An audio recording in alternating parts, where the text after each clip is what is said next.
1981 সালের একটি জানাজা। একই সাথে আমার এক পাশে 2025 সালের 31 ডিসেম্বর একটি জানাজা, আর আমার আরেক পাশে 2024 সালের 5ই আগস্টের একটি ঘটনা। কাজে আমার মনে হয় এটি শুধু বোধহয় আমার একার জন্য নয়, যারা আমার দলের নেতা কর্মী সদস্য এবং সামগ্রিকভাবে পুরা দেশের মানুষের সামনে বোধহয় এই দুটি উদাহরণ বোধহয় সবচাইতে বাদ বিবেচনা করার জন্য সবচাইতে ভালো উদাহরণ, যে আসলে 5ই আগস্টে ফিরে যাওয়ার কোনোই কারণ নেই আমাদের। প্রিয় উপস্থিতিবৃন্দ, হিংসা, প্রতিশোধ, প্রতিহিংসা একটি মানুষ, একটি দল বা যেভাবে আমরা বিবেচনা করি তার পরিণতি কি হতে পারে আমরা দেখেছি 5ই আগস্ট। এবং আমি সেজন্যই সকলকে অনুরোধ করব, দল মত নির্বিশেষে আমাদের মধ্যে মত পার্থক্য থাকবে, কিন্তু আমরা যদি চেষ্টা করি তাহলে সেই মত পার্থক্যের মধ্যে রেখে আলোচনার মাধ্যমে সেটি অনেক সমস্যার সমাধান হয়তো আমরা বের করে আনতে সক্ষম হব, কিন্তু কোনোভাবেই সেটি যাতে মত বিভেদের পর্যায়ে চলে না যায়। মত বিভেদ হলে জাতিকে বিভক্ত করে ফেললে কি হতে পারে আমরা দেখেছি। আজকে সেই জন্য অনেকের মুখে অনেক হতাশার কথা আমরা শুনি, কিন্তু তারপরেও আসার কথা হচ্ছে যে তাদের কাছে ভবিষ্যতের চিন্তাও আছে, ভবিষ্যতের পরিকল্পনা আছে। এখানে একজন বক্তা বলেছেন, পানির কথা বলেছেন, ওনার সাথে আমার কিছুদিন আগে কথা ছিল, ওনার সামনে আমি আরো বিষয় তুলে ধরেছি। আমার দেশে ফিরে আসার পরে আমি যে কবার আমার বাইরে যাওয়ার একটু বেশি সুযোগ হয়েছে, আমি সাভারে গিয়েছিলাম, আরো কয়েকটি জায়গায় গিয়েছিলাম। আমার কাছে মনে হয়েছে নতুন প্রজন্ম একটি গাইডেন্স চাইছে, নতুন প্রজন্ম একটি আশা দেখতে চাইছে। শুধু নতুন প্রজন্ম না, আমার কাছে মনে হয়েছে প্রত্যেকটি প্রজন্মই মনে হয় কিছু একটি গাইডেন্স চাইছে। আমরা যারা রাজনীতিবিদ করি আমাদের কাছে হয়তো অনেক প্রত্যাশা, সকল প্রত্যাশা হয়তো বা পূরণ করা সম্ভব নয়, কিন্তু আমরা রাজনীতিবিদরা যদি 1971 সাল, 1990 সাল, 2004 24 সালের 5ই আগস্ট এই সবগুলোকে আমাদের সামনে রেখে আমরা যদি দেশের স্বাধীনতা, দেশের সার্বভৌমত্বের জন্য কাজ করি, তাহলে নিশ্চয়ই আমার কাছে মনে হয় একজন রাজনৈতিক কর্মী হিসাবে আমি দৃঢ়ভাবে বিশ্বাস করি আমরা জাতিকে একটি সঠিক ডাইরেকশনে নিয়ে যেতে সক্ষম হব। আমি জানি না এটা কতটুকু রিলেটেড, একটি ছোট ঘটনা আপনাদের সামনে তুলে ধরতে চাই। আমাকে চিকিৎসার জন্য এই দেশ থেকে 2008 সালে চলে যেতে হয়েছিল যুক্তরাজ্যে। 2008 সালে যাবার পরে 2010 সালে সেখানে প্রথমে একটি নির্বাচন আমি দেখেছিলাম। তো যেহেতু সেটি নির্বাচন ছিল, স্বাভাবিকভাবে রাজনৈতিক কর্মী হিসাবে আমার একটা ইন্টারেস্ট ছিল। টিভির সামনে বসে আমি ডিবেট দেখছিলাম। সেখানে দুজন নেতার মধ্যে, দুটি মেইন দলের নেতার মধ্যে, লেবার এবং কনজারভেটিভ, অনেকদিন ধরে লেবার ছিল, 2010 সালে নির্বাচনে কনজারভেটিভ আসে। তো দুই দলের দুই নেতার মধ্যে একটি আলোচনা হচ্ছিল। খুব দুঃখজনক হলো, বাংলাদেশ বাদই দিলাম, শুধু ঢাকা শহরের মধ্যেই কোনো অ্যাম্বুলেন্স সার্ভিস নেই। গত 54-55 বছরে আমরা মানুষের চিকিৎসা সেবার জন্য অ্যাম্বুলেন্স সার্ভিস গড়ে তুলতে সক্ষম হইনি। এটি খুবই দুঃখজনক ব্যাপার। তো এই অ্যাম্বুলেন্স সার্ভিস নিয়ে দুই নেতার মধ্যে তখন কথা হচ্ছিল। খুব সম্ভবত তখন যতটুকু আমার মনে আছে, তখন এমার্জেন্সির জন্য অ্যাম্বুলেন্স সার্ভিস কল করলে 20 মিনিটের মতন সময় লাগতো আসতে অ্যাম্বুলেন্সের। একজন বলছে 20 মিনিট লাগে, এটাকে আমরা 19 মিনিট করবো। আরেকজন বলছিল যুক্তি তর্ক দিয়ে যে 20 মিনিট লাগে, এটাকে আমরা 15 মিনিটে নিয়ে আসবো। অর্থাৎ একজন 1 মিনিট কমাচ্ছে, একজন 5 মিনিট কমাচ্ছে। এই কাজটি তারা তাদের জনগণের জন্যই করতে চাইছে। আমার মনে হয় এখানে যেটা একটু আগে মাহফুজ আলম সাহেব যে পানির কথাটি বললেন, খুব সঠিকভাবে বলেছেন। ঠিক এখন যেভাবে চলছে এইভাবে যদি চলে, আমার যতটুকু ধারণা আগামী 10 থেকে 15 বছর, হার্ডলি 20 বছর পরে ঢাকা শহরে কোনো জায়গায় থেকে পানি আমরা পাবো না। আমাদের বুড়িগঙ্গা নদী সম্পূর্ণ রকম পলিউটেড, 100% পলিউটেড। শীতলক্ষা নদী 50%-এর মতন পলিউটেড। পানি আনার চেষ্টা করা হচ্ছে, কিন্তু এটার পানি আগামী 10 থেকে 15 বছরের মধ্যে পলিউটেড হয়ে যাবে। ঢাকা শহরে যে 3.5 কোটি মানুষের মতন মানুষ বাস করছে, এদের কেউ পানি পাবে না। পানির অপর নাম জীবন। সে যদি এই সমস্যা শুরু হয়, তাহলে বিষয়টি কত ভয়াবহ হতে পারে। আমার মনে হয় এইরকম বিষয়গুলি নিয়ে বোধহয় এখন আলোচনা হওয়া উচিত, সেটি সংসদে হোক, সেটি বিভিন্ন সেমিনারে হোক। কারণ তা না হলে একটি ভয়াবহ ভবিষ্যৎ আমাদের সামনে অপেক্ষা করছে হয়তোবা, which is very unwanted. সম্মানিত উপস্থিতিবৃন্দ, একই সাথে আমরা যদি একটু খেয়াল করে দেখি, আমাদের 20 কোটির মতন মানুষ এই দেশে, এবং এই দেশে 20 কোটি মানুষের মধ্যে একটি বড় অংশ হচ্ছে তরুণ সমাজের সদস্য।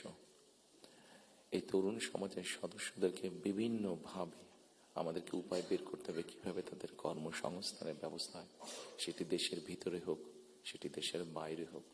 আমরা যদি এটি সক্ষম না হই এই কাজটি করতে, তাহলে আমরা 5ই আগস্ট বলি, 90-এর আন্দোলন বলি, 1971 সালের স্বাধীনতা যুদ্ধ বলি, আমাদের মনে হয় খুব সম্ভবত প্রত্যেকটি প্রত্যাশা ধ্বংস হয়ে যাবে। এখানে একজন সংবাদকর্মী, নারী সংবাদকর্মী, নারীর নিরাপত্তা বা নিরাপত্তা নিয়ে কথা বলেছেন উনি। আমরা মনে করি নিরাপত্তা শুধু নারীর না, নারী পুরুষ উভয়ের ক্ষেত্রে হওয়া উচিত। খুব সম্ভবত বাংলাদেশে বছরে 7,000-এর মতন মানুষ, খুব সম্ভব গত বছর 7,000-এর মতন মানুষ রোড অ্যাক্সিডেন্টে মারা গিয়েছে। আমার কাছে বিষয়টি খুব অস্বাভাবিক লাগে।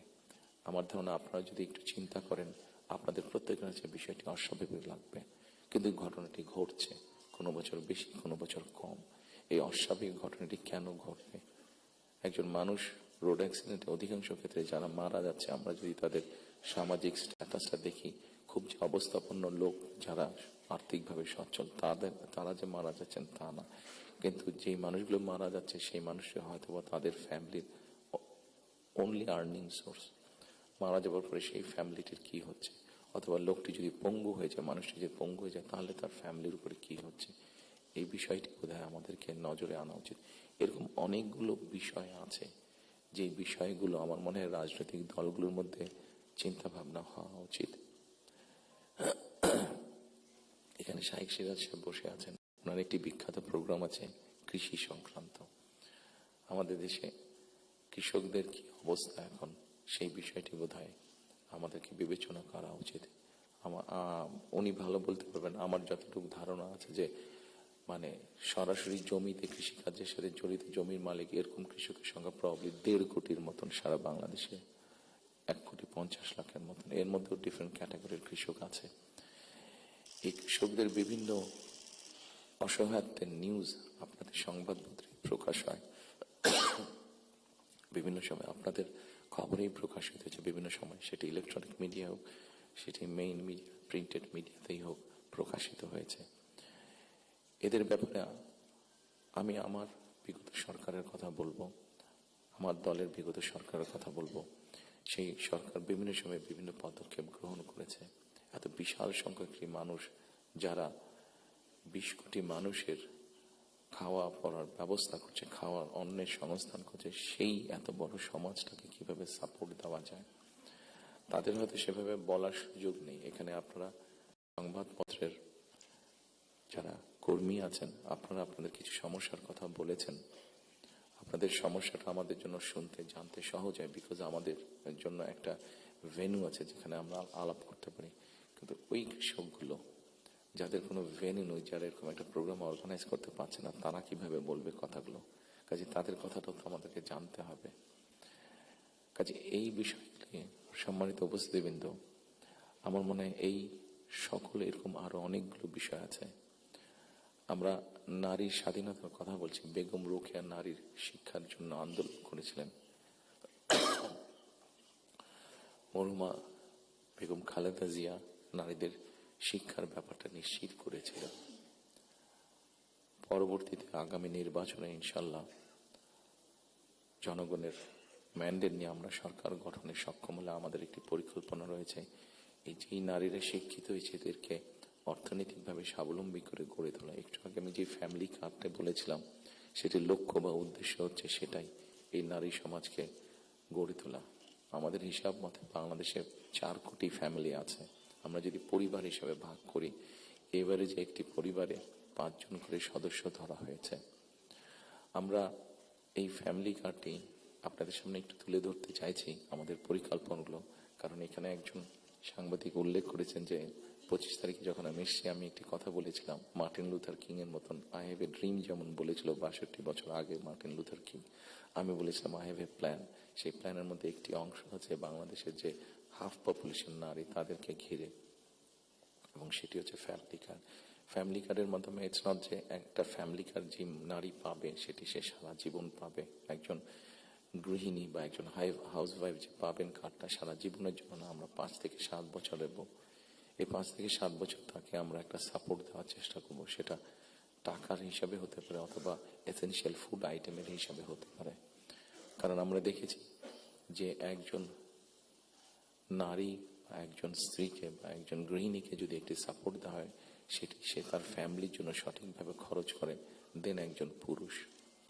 এবং আমরা রিসার্চে দেখেছি যে যদি 5 থেকে 7 বছর দেওয়া যায়, তাহলে সে যেই অর্থটা তার হাতে জমা হয়, সে মূলত 3টি কাজে খরচ করে।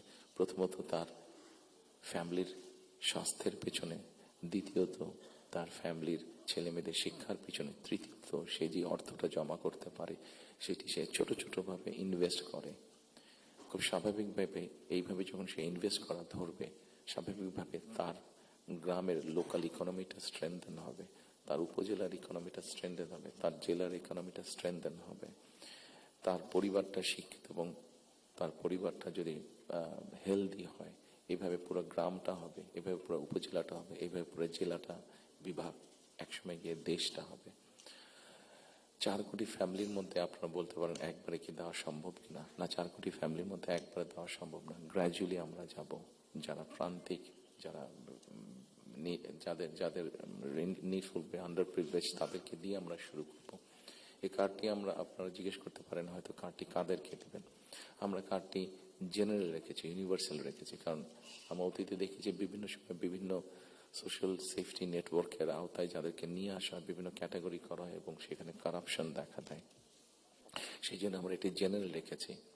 এটি একজন গ্রামের কৃষকের স্ত্রী যেমন পাবে, ইমাম সাহেবের স্ত্রী যেমন পাবে, প্রাইমারি স্কুলের শিক্ষকের স্ত্রী যেমন পাবেন, ঠিক একইভাবে ডিসি সাহেবের স্ত্রীও পাবেন, এসপি সাহেবের স্ত্রীও পাবেন। তবে আমরা দৃঢ়ভাবে বিশ্বাস করি ডিসি সাহেবের স্ত্রী বা এসপি সাহেবের স্ত্রী নিশ্চয়ই ওনারা নেবেন না, কারণ ওনাদের ওইটি প্রয়োজন হবে না।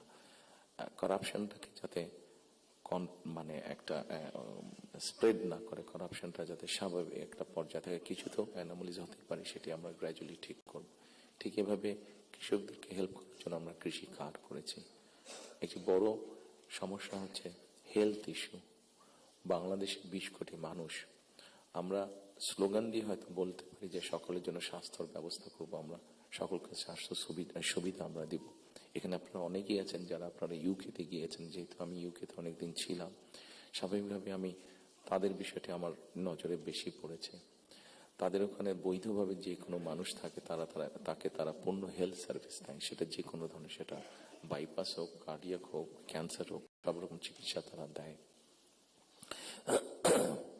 এখন আমরা কিন্তু এখন দেখা যাচ্ছে যে এই কাজটা করতে গিয়ে ইউকের মতন দেশগুলো, ইউরোপের যে ডেভেলপ দেশগুলো আছে, তারাও হিমশিম খাচ্ছে। তারা এখন যেটা চাচ্ছে সেটা হচ্ছে প্রিভেনশন। তারা হিসাব নিকাশ করেছে যে একজন মানুষ অসুস্থ হলে তাকে যদি হাসপাতালে নিয়ে আসা হয়, তাকে যদি ওষুধ দেওয়া হয়, ডাক্তার, নার্স, হসপিটালে বেড, সবকিছু, তাতে খরচ অনেক বেশি হয়। কিন্তু যদি প্রিভেনশন করা হয়, মানুষকে যদি সচেতন করা হয় যে এই খাবারগুলো খেও না, তাহলে তুমি কিডনি প্রবলেম হবে না, এই খাবারগুলো খেও না তাহলে তোমার হার্ট প্রবলেম হবে না, এই খাবারগুলো খেও না তাহলে তোমার ডায়াবেটিক হবে না। মানুষকে যদি এভাবে সচেতন করা যায়, তাহলে দেখা গেছে তাতে রাষ্ট্রের খরচ অনেক কমে আসে, মানুষের সুস্থ থাকে। এবং এটার উপর বেস করে, যেহেতু ইউরোপে এই কাজটা চলছে, এটার উপরে বেস করে আমরা হেলথ কেয়ারার অ্যাপয়েন্ট করতে চাই। এবং এই হেলথ কেয়ারের অ্যাপয়েন্টের আরেকটি মূল লক্ষ্য উদ্দেশ্য হচ্ছে এরা যেরকম বেসিক ট্রেনিং পাওয়ার পরে গিয়ে মানুষকে সচেতন করবে, অ্যাট দ্য সেম টাইম সম্মানিত উপস্থিতিবৃন্দ, আরেকটি বিষয় বোধহয় আমাদের নজরে খুব আনা প্রয়োজন। একটি বিষয়, খুব ভয়াবহ পরিস্থিতি।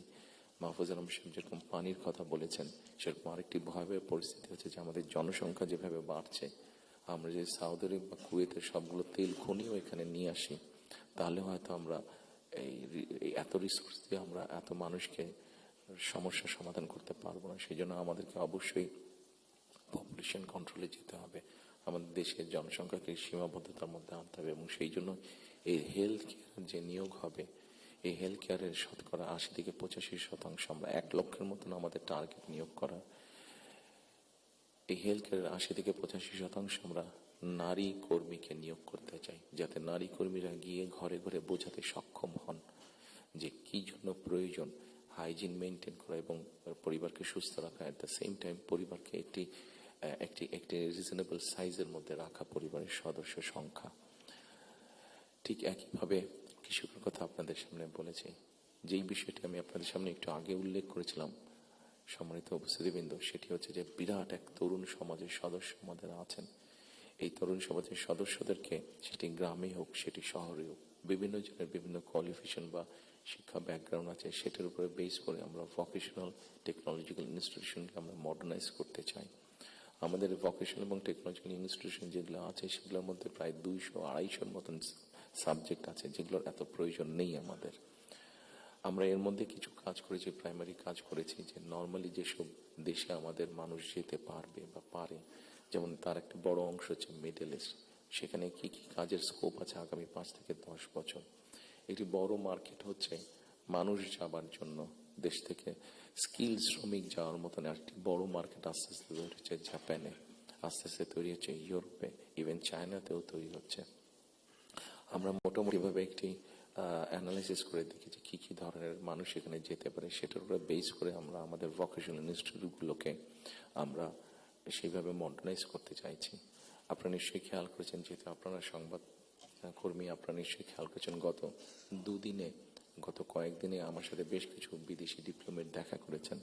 ওনাদের মধ্যে যে সকল দেশগুলো এই ভোকেশনাল এবং টেকনিক্যাল ইনস্টিটিউশনে ওনারা অনেক ডেভেলপ, তাদেরকে আমরা বলেছি যে আপনাদেরকে এই সাহায্যগুলো সহযোগিতা করতে হবে। ওনারা খুশি মনে আমাদেরকে বলেছেন যে ওনারা এই ব্যাপারে সহযোগিতা করবেন। আমরা যদি আমাদের ছেলেদেরকে, এই মুহূর্তে 8 থেকে 10 লক্ষ মানুষ প্রতি বছর বিদেশে যাচ্ছে, তার মধ্যে প্রায় 6.5-7 লক্ষ মানুষ মধ্যপ্রাচ্যে যাচ্ছে, কিন্তু আপনারা যদি খেয়াল করে দেখেন যে তারা যে যাচ্ছেন মধ্যপ্রাচ্যে, তারা কিন্তু আনস্কিল্ড হিসেবে যাচ্ছেন। তাদেরকে যদি আমরা কিছুটা ভাষা শিখিয়ে দিতে পারি এবং সেখানে যেই কাজগুলোতে তারা যাচ্ছেন সেগুলোর ব্যাপারে মিনিমাম ট্রেনিং দিয়ে দিতে পারি, তাহলে কিন্তু গিয়ে তারা ওখানে বেটার করতে সক্ষম হবেন। ঠিক এইভাবে যদি আমরা রিসার্চ করে যদি মার্কেটগুলোকে বের করতে পারি, তাহলে দেশের বাইরে আমরা বহু সংখ্যক অ্যাকাউন্ট, যে 8 থেকে 10 লাখ, অ্যাবাউট 1 মিলিয়ন মানুষ বিদেশে যাচ্ছে, এটাকে খুব সহজে 2 থেকে 3 বছরের মধ্যে পসিবলি 1.5 to 2 মিলিয়ন করা যাবে। 15 থেকে 20 লক্ষ মানুষ করা যাবে। এবং 15 থেকে 20 লক্ষ মানুষ শুধু যাচ্ছেন না, তাদেরকে যদি ট্রেনিং এবং ল্যাঙ্গুয়েজ দিয়ে আমরা পাঠাতে পারি, তাহলে ভ্যালু অ্যাড হবে। এখন যদি কেউ $100 আর্ন করে মাসে, ইজিলি সেটা $300 নিয়ে আসতে পারবো, তাহলে বৈদেশিক মুদ্রার একটা বিশাল অংশ আমরা আনতে পারবো, যেটা দিয়ে আমরা কাজ করতে পারবো। আপনারা যেরকম বিভিন্ন বিষয়ে উল্লেখ করেছেন, বিভিন্ন দাবি দেওয়ার, সেই জিনিসগুলো আমরা পূরণ করতে পারবো। আমরা একটি জিনিস বিবেচনা করছি, এই মুহূর্তে এখন যদি আমরা দেখি আমাদের বৈদেশিক মুদ্রা উপার্জনের রাস্তা মূলত দুটি, একটি হচ্ছে গার্মেন্টস এবং একটি হচ্ছে আমাদের রিমিটেন্স, যেটা প্রবাসীরা পাঠিয়ে থাকেন কষ্ট করে। এইটির সংখ্যাকে আমরা বাড়াতে চাচ্ছি। আমরা একটি চিন্তা ভাবনা করেছি, এর মধ্যে নিজেদের মধ্যে আমরা আলাপ করেছি যে কোনো উদ্যোক্তা যদি একটি ইন্ডাস্ট্রি বা ফ্যাক্টরি সেট করেন, যেটির শতকরা 100 ভাগ পণ্য বিদেশে রফতানি হবে। যেমন কেউ যদি বলেন যে আমি কলমটি তৈরি করবো, কিন্তু এটা not for local market, absolutely for export market, তাহলে আমরা তাদেরকে বন্ডেড ফ্যাসিলিটি দেওয়ার কথা চিন্তা করছি। আমরা যদি বন্ডেড ফ্যাসিলিটিটা তাদেরকে দিতে পারি, আমাদের হিসাব বলে, আমাদের রিসার্চ বলে, তাতে এক্সপোর্টের সংখ্যা যেরকম বৃদ্ধি পাবে, তাতে উদ্যোক্তারাও খুশি হবে, এবং উদ্যোক্তারা যখন এখানে কোনো মিল কারখানা তৈরি করবেন, সেক্ষেত্রে আমরা আমাদের বহু বেকারের কর্মসংস্থান তৈরি করতে পারবো। কাজে সম্মানিত উপস্থিতির মধ্যে আমি যদি এইভাবে আপনাদের সাথে আলোচনা করি অনেক সময় লাগবে, সময় কম, আপনার প্রত্যেকে ব্যস্ত মানুষ, প্রত্যেকে আপনাদের সময়ের মূল্য আছে। আমি আমার কিছু চিন্তা ভাবনাগুলো আপনাদের সামনে শেয়ার করলাম। আপনাদের এখানে কয়েকটি কথা খুব সম্ভবত উঠে এসেছে যতটুকু আমার মনে পড়ছে।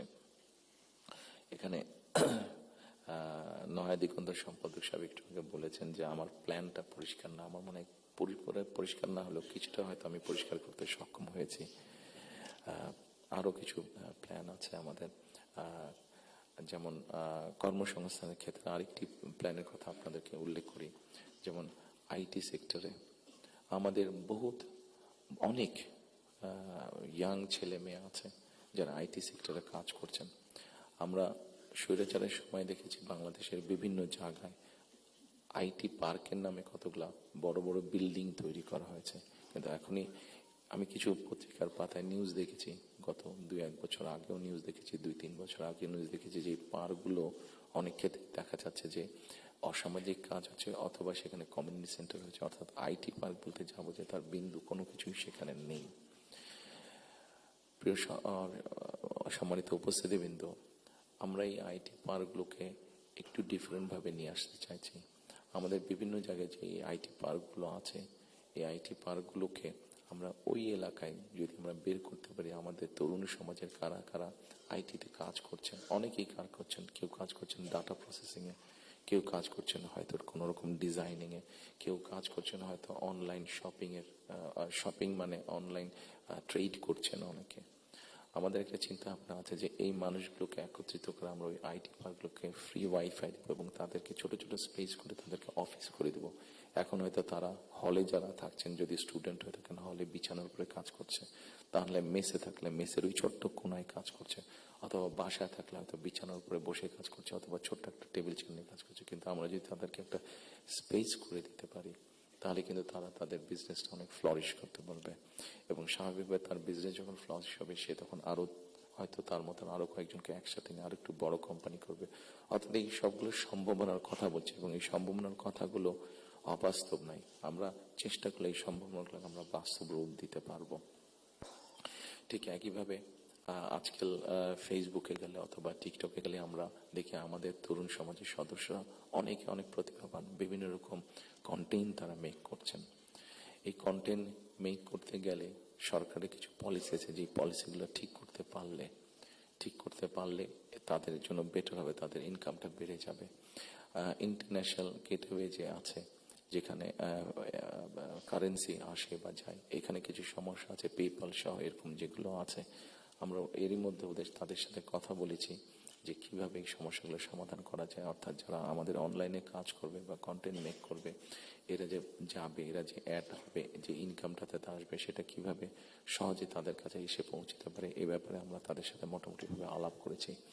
ইনশাল্লাহ আমরা গভর্নমেন্ট ফর্ম করতে পারলে এই ব্যাপারটা আমরা দ্রুততার সাথে করতে তখন সক্ষম হব এই সমস্যাটার সমাধান করতে।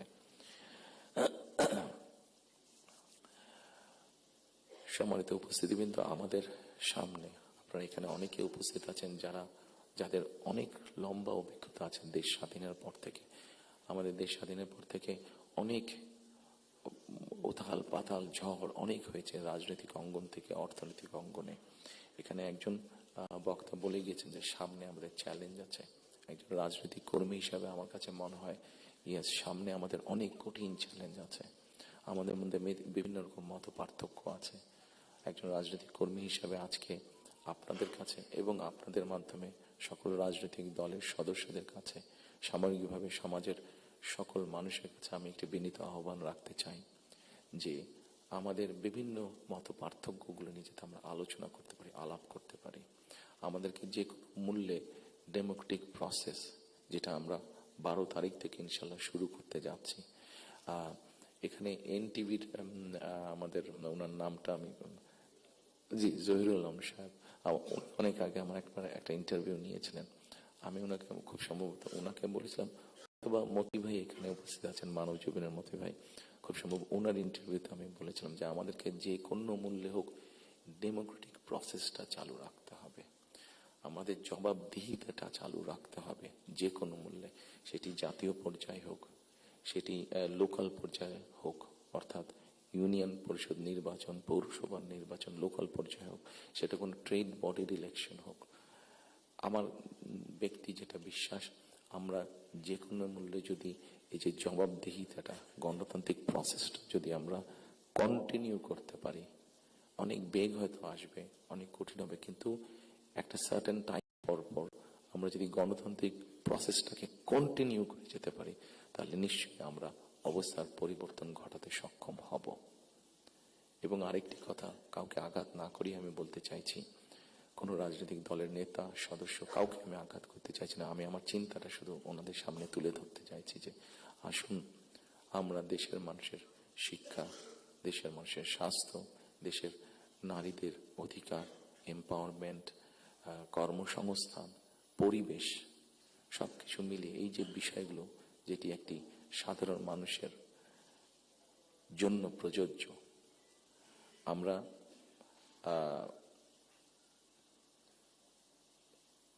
অনেক দিন ধরে আমরা শব্দটা কি আমাদের রিফর্ম, শব্দটা মনে করতে পারি, সংস্কার, রিফর্ম, যে বিষয়গুলি নিয়ে আমরা আলোচনা করেছি, আপনারা যদি একটু খেয়াল করে দেখেন, এই রিফর্মের আমার কাছে মনে হয়েছে যে তিনটি পার্ট আছে। একটি হচ্ছে সাংবিধানিক পার্ট, একটি হচ্ছে আইনগত পার্ট, এবং আরেকটি হচ্ছে মানুষের প্রতিদিনের জীবনযাত্রা, নিরাপত্তা, তাদের সিকিউরিটি, সবকিছু নিয়ে একটি পার্ট আছে। আমরা সাংবিধানিক বিষয় নিয়ে আলোচনা করেছি, আইনগত বিষয় নিয়ে আলোচনা করেছি। আমার মনে হয় মানুষের প্রতিদিনকার প্রত্যেকটি মানুষ, সকল সমাজের প্রত্যেকটি শ্রেণী পেশার মানুষ, তাদের প্রতিদিনকার যে চাওয়া পাওয়াগুলা, প্রয়োজনগুলো, সেটা নিয়ে বোধহয় আমরা আলাপ আলোচনা একটু কম করেছি। আমার কাছে মনে হয় সেই বিষয়গুলি নিয়ে বোধহয় আলোচনা করা উচিত। সেই বিষয়গুলি নিয়ে বোধহয় প্রত্যেকটি রাজনৈতিক দলের আলোচনা করা উচিত। আমরা শুধু রাজনৈতিক বিষয় নিয়ে সেমিনার করছি, সিম্পোজিয়াম করছি, আলোচনা করছি, তর্ক বিতর্ক করছি, অবশ্যই ওগুলো প্রয়োজন আছে, কিন্তু অ্যাট দ্য সেম টাইম আমরা যদি মানুষের প্রতিদিনকার তার চিকিৎসা ব্যবস্থা কি হবে, তার কর্মসংস্থান কি হবে, তার পরিবারের সন্তানদের শিক্ষা ব্যবস্থা কি হবে, তার রাস্তায় বের হলে নিরাপদে সে ফিরে আসতে পারবে কিনা, এইরকম বিষয় যেগুলো আছে, এই বিষয়গুলো নিয়েও বোধহয় আমাদের আলোচনা আরো একটু বেশি হওয়া উচিত। এই বিষয়গুলো নিয়ে বোধহয় আমাদের প্ল্যান প্রোগ্রাম আরো একটু বেশি হওয়া উচিত। এই পলিসিগুলো নিয়ে বোধহয় আমাদের চিন্তা ভাবনা আরো একটু বেশি হওয়া উচিত। সম্মানিত উপস্থিতিবৃন্দ, সামনে নির্বাচন। আমি একটি রাজনৈতিক দলের সদস্য। স্বাভাবিকভাবেই আমরা 22 তারিখ থেকে আমাদের সকল রকম পরিকল্পনা নিয়ে জনগণের সামনে যাব। আপনারা যারা আজকে কষ্ট করে আমাদের আমন্ত্রণে এখানে এসেছেন, আবারও আপনাদেরকে আমি আমার এবং আমার দলের পক্ষ থেকে আন্তরিক ধন্যবাদ জানাতে চাই। একই সাথে আমরা ইনশাল্লাহ দেশের মানুষের সমর্থন নিয়ে সরকার গঠনে সক্ষম হলে যাতে আপনাদের কাছ থেকে এমন ধরনের আলোচনা, সমালোচনা আমরা পাই যেটা আমাদেরকে সাহায্য করবে দেশকে সামনে এগিয়ে নিয়ে যেতে। শুধু সমালোচনা করার জন্য নয়, আপনাদের কাছ থেকে এমন সমালোচনা আমরা পাই যাতে আমরা দেশের মানুষের যে সমস্যাগুলো আছে, সেই সমস্যাগুলো যাতে আমরা সমাধান করতে সক্ষম হই, আমরা সরকার গঠনে সক্ষম হলে, সেই প্রত্যাশা রেখে আবার আপনাদেরকে ধন্যবাদ জানিয়ে আমার বক্তব্য শেষ করছি। আসসালামু আলাইকুম।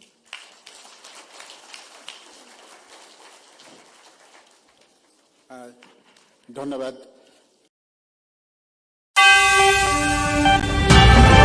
FTV, welcome to my channel.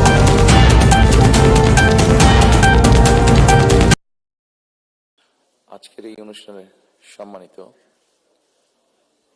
সকল উপস্থিতিবৃন্দ, আসসালামু আলাইকুম।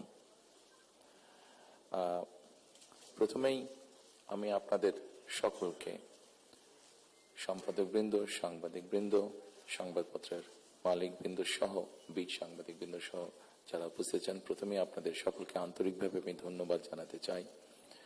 আমি দেশে আসার পরে খুব স্বল্পতম সময়ে এই অনুষ্ঠানটি আয়োজন করেছি এবং আপনারা যে কষ্ট করে অনুষ্ঠানে এসেছেন তার জন্য আমি আন্তরিকভাবে আমার এবং দলের পক্ষ থেকে আমি ধন্যবাদ জানাতে চাই। সম্মানিত উপস্থিতিবৃন্দ, যারা এখানে এই মঞ্চে এসে একটু আগে বক্তব্য রেখেছেন, তাদের সকল বক্তব্য থেকে খুব পরিষ্কারভাবে কয়েকটি জিনিস বোধহয় ফুটে উঠেছে, অর্থাৎ আগামী দিন, ফিউচার। এবং ফিউচারটাকে যদি আমরা 2-3 ভাগে ভাগ করি, তাহলে একটি দেখতে পাচ্ছি, সেটি ব্যক্তি হিসাবেই হোক অথবা একজন সংবাদ কর্মী হিসাবেই হোক, আপনার স্বাধীনতা, আপনার নিরাপত্তা। আমরা আরেকটি জিনিস মনে হয় আমার চোখে যেটা পড়েছে, যারা বক্তব্য রেখেছেন, সেটি হচ্ছে যে গণতান্ত্রিক বা রাজনৈতিক যে অধিকারটি মানুষের, আপনার, আমার, আমাদের সকলের, সেটির ব্যাপারে একটা কনসার্ন সকলে এক্সপ্রেস করেছেন। এবং খুব সম্ভবত একজন বক্তাই এখানে একটি কথা বলেছেন, সেটি হচ্ছে যে আগামী দিন, ফিউচারটা কেমন হবে।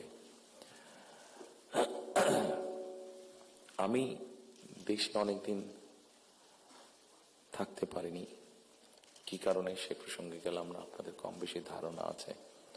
তবে সারাক্ষণই দেশের সাথে আমার যোগাযোগ ছিল।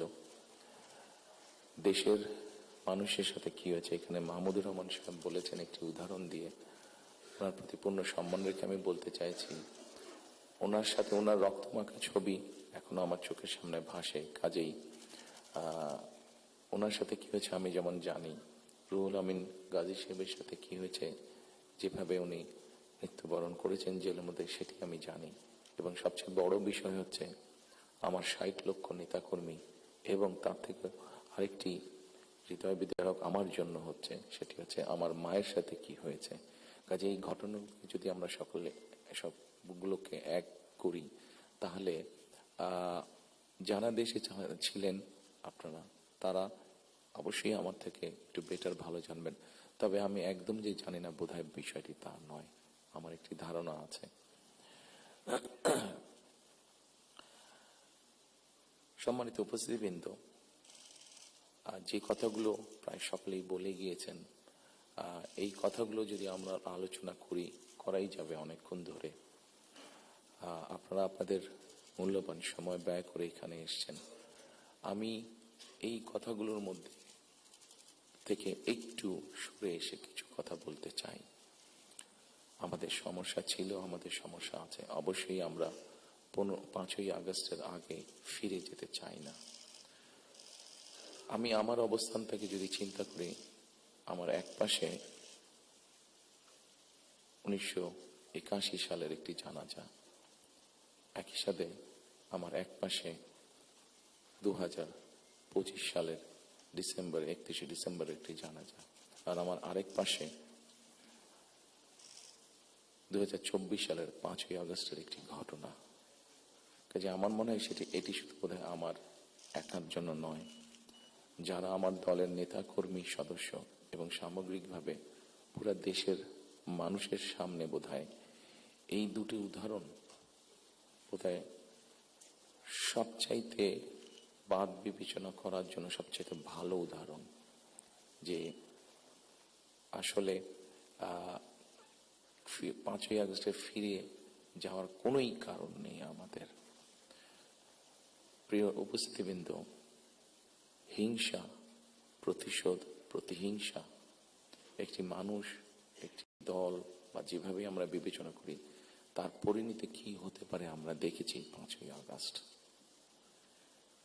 এবং আমি সেজন্যই সকলকে অনুরোধ করব, দলমত নির্বিশেষে আমাদের মধ্যে মত পার্থক্য থাকবে, কিন্তু আমরা যদি চেষ্টা করি, তাহলে সেই মত পার্থক্যের মধ্যে রেখে আলোচনার মাধ্যমে সেটি অনেক সমস্যার সমাধান হয়তো আমরা বের করে আনতে সক্ষম হব।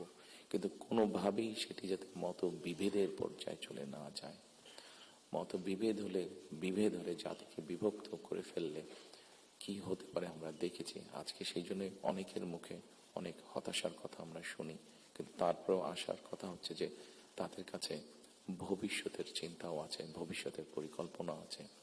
এখানে একজন বক্তা বলেছেন, পানির কথা বলেছেন।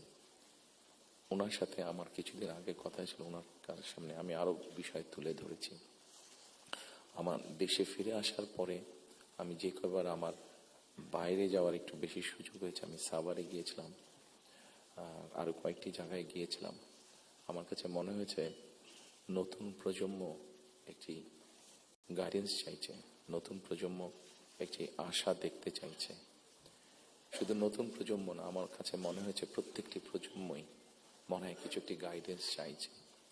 আমরা যারা রাজনীতিবিদ করি আমাদের কাছে হয়তো অনেক প্রত্যাশা, সকল প্রত্যাশা হয়তো বা পূরণ করা সম্ভব নয়, কিন্তু আমরা রাজনীতিবিদরা যদি 1971 সাল, 1990 সাল, 2004-এর 24 সালের 5ই আগস্ট এই সবগুলোকে আমাদের সামনে রেখে আমরা যদি দেশের স্বাধীনতা, দেশের সার্বভৌমত্বের জন্য কাজ করি, তাহলে নিশ্চয়ই আমার কাছে মনে হয় একজন রাজনৈতিক কর্মী হিসাবে আমি দৃঢ়ভাবে বিশ্বাস করি আমরা জাতিকে একটি সঠিক ডাইরেকশনে নিয়ে যেতে সক্ষম হব। আমি জানি না এটা কতটুকু রিলেটেড, একটি ছোট্ট ঘটনা আপনাদের সামনে তুলে ধরতে চাই। আমাকে চিকিৎসার জন্য এই দেশ থেকে 2008 সালে চলে যেতে হয়েছিল যুক্তরাজ্যে। 2008 সালে যাওয়ার পরে 2010 সালে সেখানে প্রথম একটি নির্বাচন আমি দেখেছিলাম। তো যেহেতু সেটি নির্বাচন ছিল, স্বাভাবিকভাবে রাজনৈতিক কর্মী হিসাবে আমার একটা ইন্টারেস্ট ছিল। টিভির সামনে বসে আমি ডিবেট দেখছিলাম। সেখানে দুজন নেতার মধ্যে, দুটি মেইন দলের নেতার মধ্যে, লেবার এবং কনজারভেটিভ, অনেকদিন ধরে লেবার ছিল, 2010 সালে নির্বাচনে কনজারভেটিভ আসে। তো দুই দলের দুই নেতার মধ্যে একটি আলোচনা হচ্ছিল। খুব দুঃখজনক হলো, বাংলাদেশ বাদই দিলাম, শুধু ঢাকা শহরের মধ্যেই কোনো অ্যাম্বুলেন্স সার্ভিস নেই। গত 54-55 বছরে আমরা মানুষের চিকিৎসা সেবার জন্য অ্যাম্বুলেন্স সার্ভিস গড়ে তুলতে সক্ষম হইনি। এটি খুবই দুঃখজনক ব্যাপার। তো এই অ্যাম্বুলেন্স সার্ভিস নিয়ে দুই নেতার মধ্যে তখন কথা হচ্ছিল। খুব সম্ভবত তখন, যতটুকু আমার মনে আছে, তখন এমার্জেন্সির জন্য অ্যাম্বুলেন্স সার্ভিস কল করলে 20 মিনিটের মতন সময় লাগতো আসতে অ্যাম্বুলেন্সের। একজন বলছে 20 মিনিট লাগে, এটাকে আমরা 19 মিনিট করবো। আরেকজন বলছিল যুক্তিতর্ক দিয়ে যে 20 মিনিট লাগে, এটাকে আমরা 15 মিনিটে নিয়ে আসবো। অর্থাৎ একজন 1 মিনিট কমাচ্ছে, একজন 5 মিনিট কমাচ্ছে।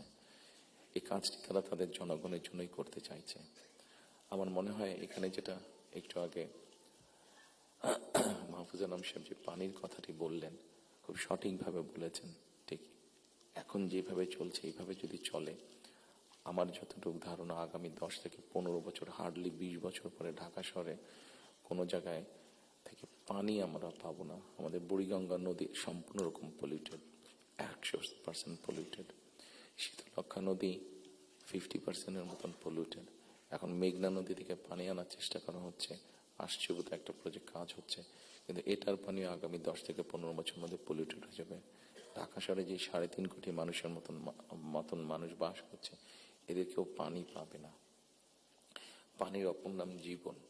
সারা দেশে যদি এই সমস্যা শুরু হয়, তাহলে বিষয়টি কত ভয়াবহ হতে পারে। আমার মনে হয় এইরকম বিষয়গুলি নিয়ে বোধহয় এখন আলোচনা হওয়া উচিত, সেটি সংসদে হোক, সেটি বিভিন্ন সেমিনারে হোক। কারণ তা না হলে একটি ভয়াবহ ভবিষ্যৎ আমাদের সামনে অপেক্ষা করছে হয়তোবা, which is very unwanted. সম্মানিত উপস্থিতিবৃন্দ, একই সাথে আমরা যদি একটু খেয়াল করে দেখি, আমাদের 20 কোটির মতন মানুষ এই দেশে, এবং এই দেশে 20 কোটি মানুষের মধ্যে একটি বড় অংশ হচ্ছে তরুণ সমাজের সদস্য। এই তরুণ সমাজের সদস্যদেরকে বিভিন্নভাবে আমাদেরকে উপায় বের করতে হবে কিভাবে তাদের কর্মসংস্থানের ব্যবস্থা হয়, সেটি দেশের ভিতরে হোক, সেটি দেশের বাইরে হোক। আমরা যদি এটি সক্ষম না হই এই কাজটি করতে, তাহলে আমরা 5ই আগস্ট বলি, 90-এর আন্দোলন বলি, 1971 সালের স্বাধীনতা যুদ্ধ বলি, আমাদের মনে হয় খুব সম্ভবত প্রত্যেকটি প্রত্যাশা ধ্বংস হয়ে যাবে। এখানে একজন সংবাদকর্মী, নারী সংবাদকর্মী, নারীর নিরাপত্তা বা নিরাপত্তা নিয়ে কথা বলেছেন উনি। আমরা মনে করি নিরাপত্তা শুধু নারীর না, নারী পুরুষ উভয়ের ক্ষেত্রে হওয়া উচিত। ছোট যদি একটি এক্সাম্পল দিই, খুব সম্ভবত বাংলাদেশে বছরে 7,000-এর মতন মানুষ, খুব সম্ভব গত বছর 7,000-এর মতন মানুষ রোড অ্যাক্সিডেন্টে মারা গিয়েছে।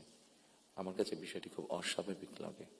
আমার ধারণা আপনারা যদি একটু চিন্তা করেন, আপনাদের প্রত্যেকের কাছে বিষয়টি অস্বাভাবিক লাগবে। কিন্তু ঘটনাটি ঘটছে, কোনো বছর বেশি, কোনো বছর কম। এই অস্বাভাবিক ঘটনাটি কেন ঘটবে?